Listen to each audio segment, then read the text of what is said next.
envió otra carta al gobierno mexicano. Ahora exige ser extraditado a nuestro país.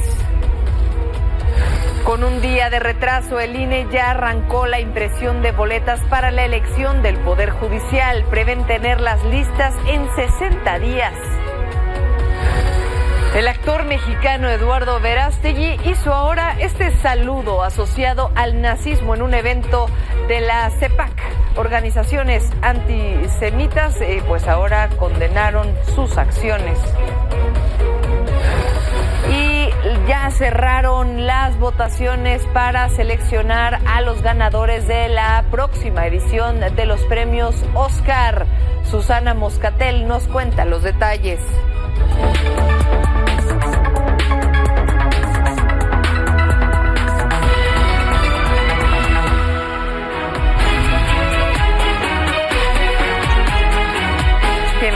Bienvenidos como siempre a este su espacio, que ya son las 11 de la noche y junto con todo este bellísimo equipo le tengo esos 30 minutos de información que necesita en el día. Mi nombre es Paola Barquet y así arrancamos.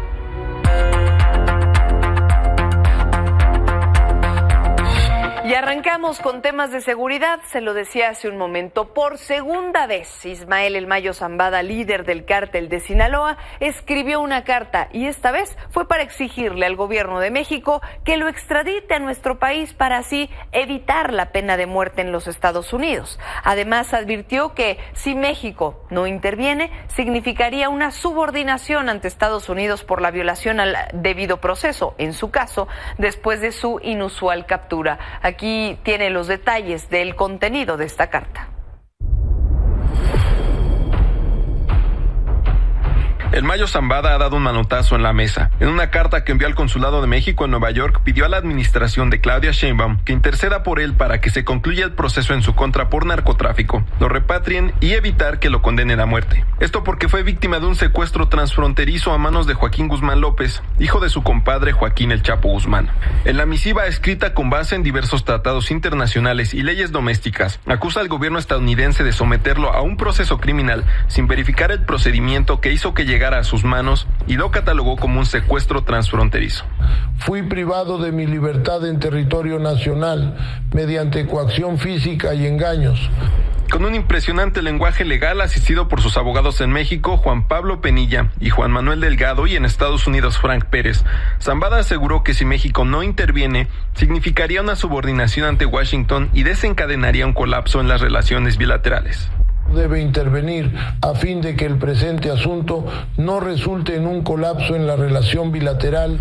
Según El Mayo, entre las diversas normas internacionales y nacionales que se violaron, se encuentran la Convención de Viena sobre Relaciones Consulares, la Convención Americana sobre Derechos Humanos, el Pacto Internacional de Derechos Civiles y Políticos, la Constitución Política Mexicana, la Ley de Migración y jurisprudencia relevante basada en casos internacionales similares.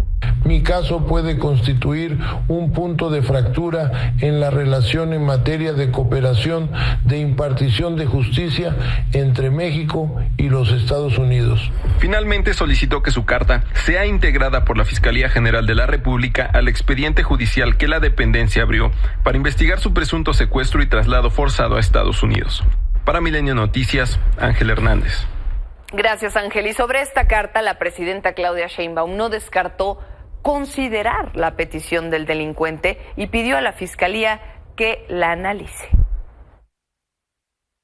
El tema que plantea en la carta, repito, más allá de la persona y sus delitos, porque esa es otra cosa, el asunto es cómo se da esta detención. El fiscal tiene ya una carpeta incluso abierta en este sentido. El asunto es el derecho de un ciudadano mexicano frente a ser juzgado allá sin haber seguido todo el procedimiento. Entonces, sí hay un tema en la carta que está enviando que tiene que ver con la soberanía y el juicio. Repito, nadie está defendiendo al personaje, sino el hecho.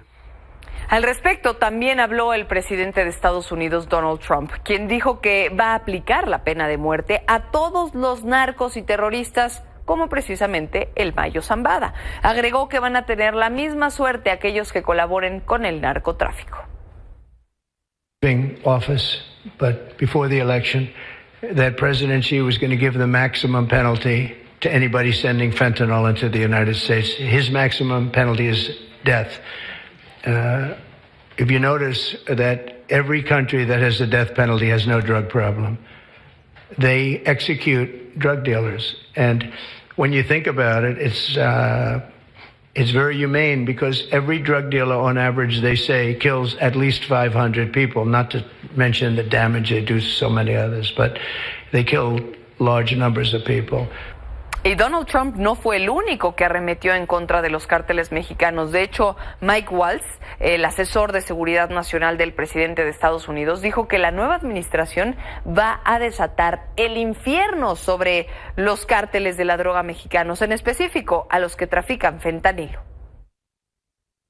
Final thing, because you mentioned fentanyl. We are going to unleash holy hell on the cartels. Enough is enough. We are securing our border, and the cartels are on notice. You've seen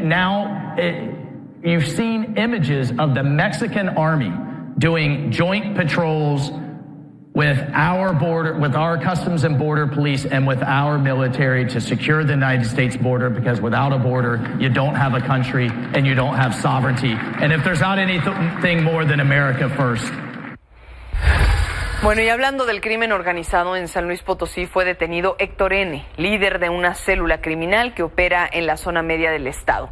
Este hombre estaría implicado en diversos delitos como narcomenudeo, extorsión, privación de la libertad, cobro de piso y desaparición de personas. La Secretaría de Seguridad del Estado informó que el detenido ya fue puesto a disposición de las autoridades. Y otro aseguramiento ocurrió en Guadalajara. Ahí fue decomisado un centro de mando y de control en Tecualtiche, esto utilizado por parte del crimen organizado.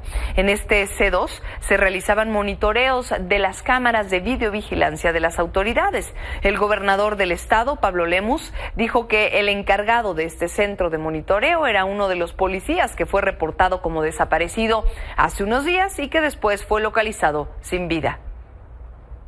La investigación va directamente a la posibilidad de que la administración pasada pudiera tener una vinculación con un grupo delincuencial de la zona.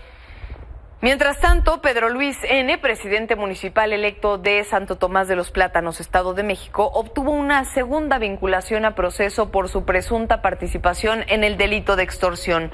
Fue en febrero del año pasado cuando Pedro Luis N., su esposa y al menos otro sujeto habrían realizado la acción en contra de un trabajador del ayuntamiento de Santo Tomás. De acuerdo con la fiscalía, el cómplice del alcalde electo habría dicho pertenecer a la familia michoacana para amenazar al trabajador.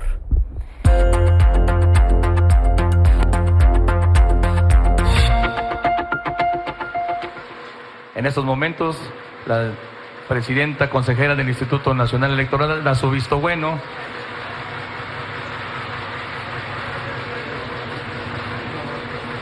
Al igual que nuestra secretaria de Gobernación y la directora general de Talleres Gráficos de México. Pues es oficial, con un día de retraso y toda la cosa, pero el INE ya inició la impresión de boletas para la elección de jueces, ministros y magistrados. Los Talleres Gráficos de México anunciaron que durante los próximos 60 días sus máquinas van a trabajar a toda su capacidad para imprimir las más de 600 millones de boletas que van a usar los mexicanos, que vamos a usar todos los mexicanos en la elección del 1 de junio. La consejera presidenta del INE, Guadalupe Tadei, Rosa Isela Rodríguez, secretaria de Gobernación, y Maribel Aguilera, la directora de Talleres Gráficos de México, le dieron así el visto bueno a los materiales y comentaron que las primeras en ser impresas van a ser las boletas para elegir a los integrantes de la Suprema Corte de Justicia. Además, Guadalupe Tadei celebró que este proceso electoral siga avanzando. Este día es para nosotros muy importante porque ya denota el avance del proceso electoral inevitable que se tiene que dar. Debo de decir que con este acto, el día de hoy, pues se concreta parte de lo que la reforma en materia del Poder Judicial dejó plasmado ya en la Constitución, y es la posibilidad de celebrar un proceso electoral extraordinario. Estoy convencida que este proceso será un parteaguas en la historia político-electoral de nuestro país. Revisarlos. A pesar de que ya iniciaron estas impresiones, se acuerda que al menos 22 aspirantes querían aparecer con estos sobrenombres en la boleta que aquí le platiqué, y entre ellos estaba Lenia Batres, que quería ser llamada la ministra del pueblo. El INE rechazó este cambio. Pues ahora déjeme contarle que a pesar de que la ministra impugnó la resolución del INE ante el Tribunal Electoral, los magistrados respaldaron al órgano electoral y determinaron que no pueden permitir estos sobrenombres y pues dicen, no estarían violando los derechos de los candidatos. Se propone desestimar los agravios formulados porque, contrario a lo alegado, el INE sí cuenta con atribuciones legales para resolver sobre la inclusión de elementos adicionales en las boletas electorales, sin que el Senado haya autorizado una inclusión que trascendiera a la competencia del INE, máximo que no se acredita la afectación a los derechos político-electorales, en tanto la inclusión de los sobrenombres no constituye un elemento esencial que deban contener las boletas electorales. Los consejeros del INE celebraron esta resolución del Tribunal Electoral sobre no haber permitido los sobrenombres de los candidatos en las boletas para la elección. Martín Faz y Dania Rabel dijeron que el uso de estos apodos podrían desequilibrar las votaciones y que el INE ya no tenía tiempo para hacer modificaciones en los registros. Así lo dijeron en entrevista para Milenio. Efectivamente, algunos de esos sobrenombres eran propaganda electoral. Los que, por ejemplo, repetían el cargo al cual se aspiraba, pues es propaganda y eso no puede permitirse. Pues sí, ya no estábamos ni en tiempo, más allá de pues que había análisis sustantivos en donde había algunos sobrenombres que pues evidentemente no procedían. Los sobrenombres no pueden llevar implícito la promoción de la persona o propaganda. Bueno, y en más temas de política, el Senado ya publicó la iniciativa presidencial para que las funciones del INAI sean adoptadas por la Secretaría Anticorrupción y Buen Gobierno. Básicamente, es decir, que confirmaron que el INAI desaparece. En esta reforma resaltan un nuevo organismo llamado Transparencia para el Pueblo, el cual va a depender de la Secretaría Anticorrupción. Es decir, el gobierno será quien decida el acceso a la información pública que ellos mismos tendrían que dar. Además, la Secretaría será la encargada de administrar la Plataforma Nacional de Transparencia, que alberga más de 15,000 millones de datos públicos. Se espera que en estos próximos días esto sea discutido en comisiones del Senado con su propia mayoría calificada, lo que nos puede dar a asumir que esto, pues sí, pasará y que ellos mismos serán quienes puedan determinar si quieren o no dar a conocer una información a la ciudadanía. En otros temas, hoy la presidenta publicó en el Diario Oficial de la Federación la reforma a la ley del Infonavit, la cual otorga las facultades al instituto para construir viviendas y establecer esquemas de arrendamiento accesibles para los trabajadores que tengan un año de cotización, pero por supuesto partiendo del propio dinero de los trabajadores. Por su parte, Octavio Romero, director general del Infonavit, informó que a partir del 1 de marzo los recursos de quienes requieran un crédito para mejorar su hogar serán depositados directamente en su cuenta bancaria y les pidió a los mexicanos no caer en noticias falsas de los coyotes. Por la forma en que se daban 80% para la compra de materiales con una tarjeta en determinados negocios y 20% en efectivo para la mano de obra, muchos presuntos asesores o que decían ser funcionarios del Infonavit te abordaban para supuestamente facilitarte el trámite. Estas personas en realidad son coyotes. Se aprovechaban de tu buena fe para engañarte, haciéndote creer que el dinero de la tarjeta, que es el 80% de tu crédito, te lo podían convertir en efectivo a condición de que les pagaras el 40% del monto total.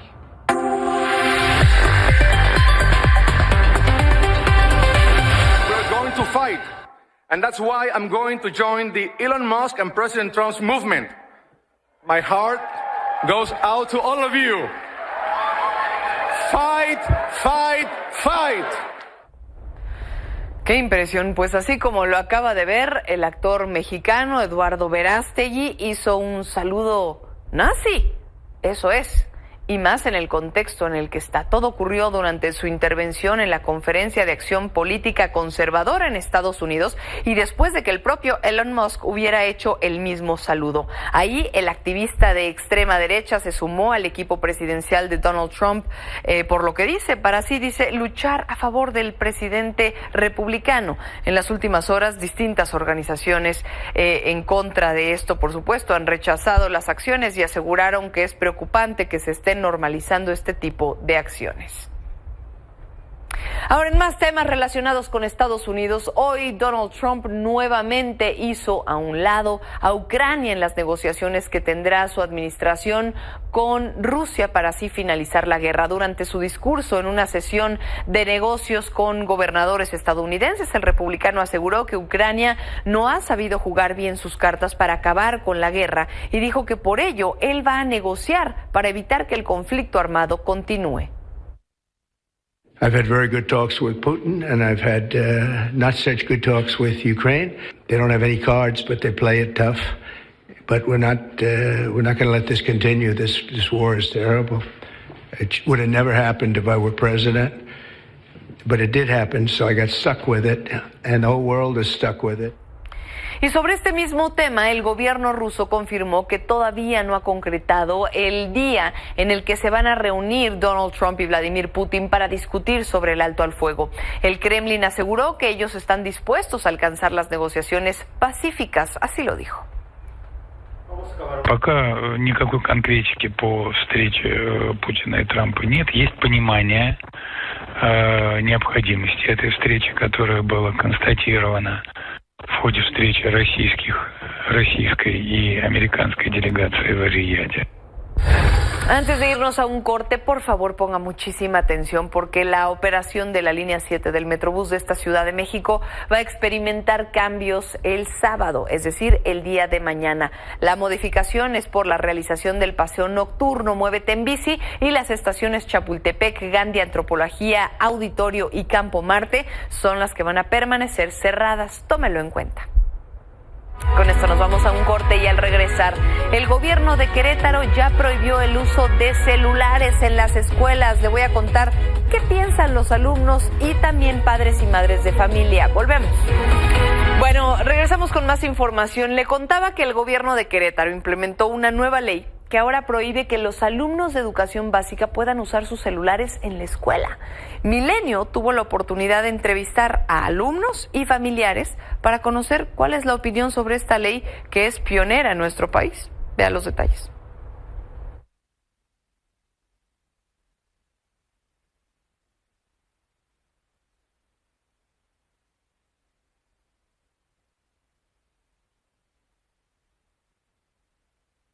Equipos digitales como celulares y tablets solo podrán usarse en escuelas de Querétaro en caso de emergencias y con fines didácticos.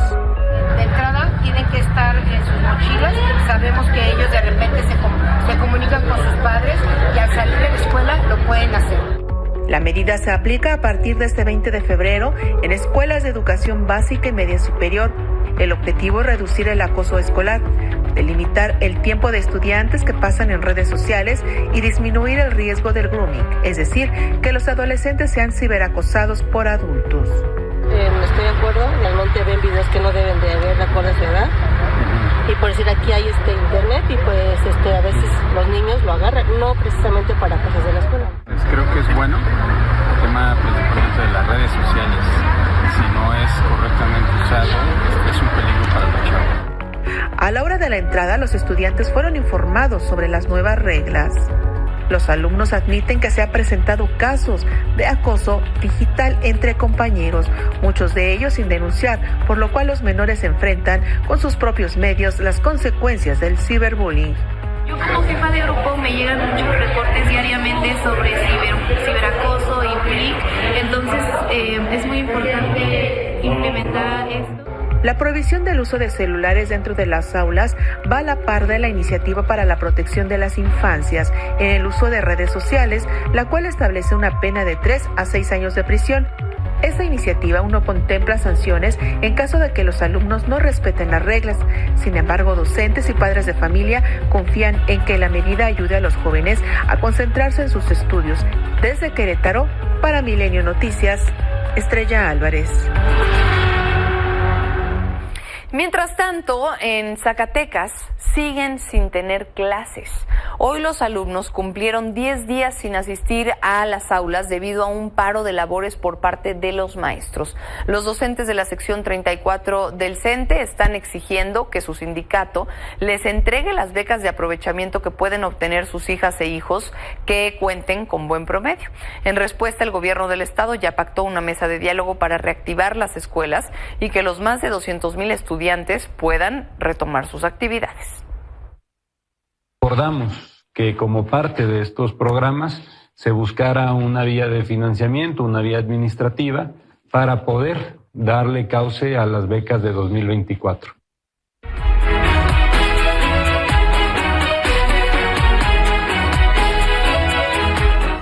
Bueno, y vamos ahora con tema de espectáculos, de los escenarios, de las pantallas, porque vienen los Oscars 2025 dentro de poco, así que se han movido mucho las expectativas alrededor de esto. Ya es viernes, así que Susi Moscatel, la expertaza de este asunto, cuéntanos qué detalles tienes tu espacio. Muchísimas gracias, Pau. La verdad es que estamos a poquito más de una semana del Oscar y no sabemos qué va a pasar. ¿Por qué no sabemos qué va a pasar? Porque nunca en los últimos años habíamos tenido una competencia con tantas variantes en las películas, en sus campañas, en las premiaciones, con tantas oportunidades de ganar y de perder, con cosas como lo que ocurrió con Emilia Pérez, que tuvo 13 nominaciones, luego el escándalo de relaciones públicas más fuerte en la historia del Oscar probablemente, y ahora pues no sabemos si va siquiera a llegar la protagonista o no al Oscar, pero lo más relevante que creo que te puedo dejar hoy es comentar que en los últimos premios que se han dado, que son los de los sindicatos de productores, de directores, incluso los BAFTA de la Gran Bretaña, obviamente, todo volteó hacia una película que no todo el mundo estaba prestándole atención.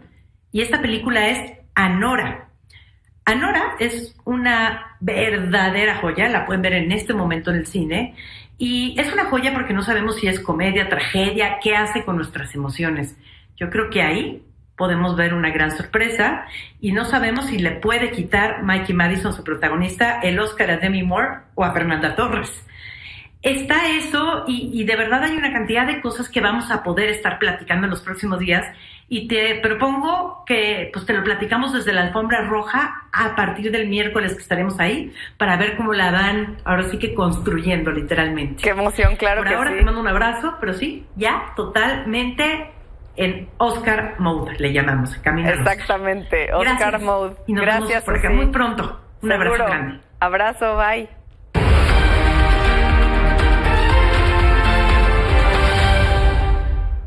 Vamos ahora contigo, Mireya López, coeditora de Política de Milenio. Nos traes un adelanto de lo que mañana vamos a poder leer arrancando fin de semana en nuestro impreso, tu espacio. Muy buenas noches, Pau. Como siempre, es un gusto saludarte. Quiero invitar a nuestros televidentes a que mañana lean nuestro impreso porque en él encontrarán un reportaje sobre las plagas.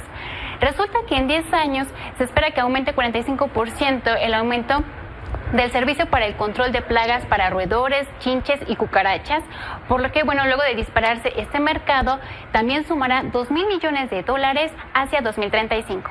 También tenemos una entrevista con el artesano Hermes Arroyo, quien es creador de las mojigangas. Él es uno de los principales artesanos en nuestro país sobre estos títeres de gran altura hechos de cartón. Él nos cuenta desde su taller en San Miguel Allende que se ha dedicado a esta actividad por 45 años, inspirada en expresidentes y algunos artistas.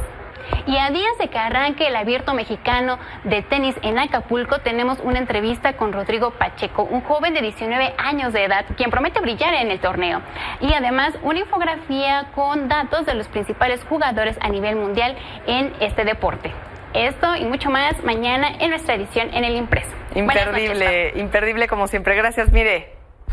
Oiga, para irnos bien y de buenas en este viernes, le cuento que en un apoyo a la comunidad LGBT+, la asociación Fuera del Closet va a abrir el primer centro integral para el colectivo en el Estado de México.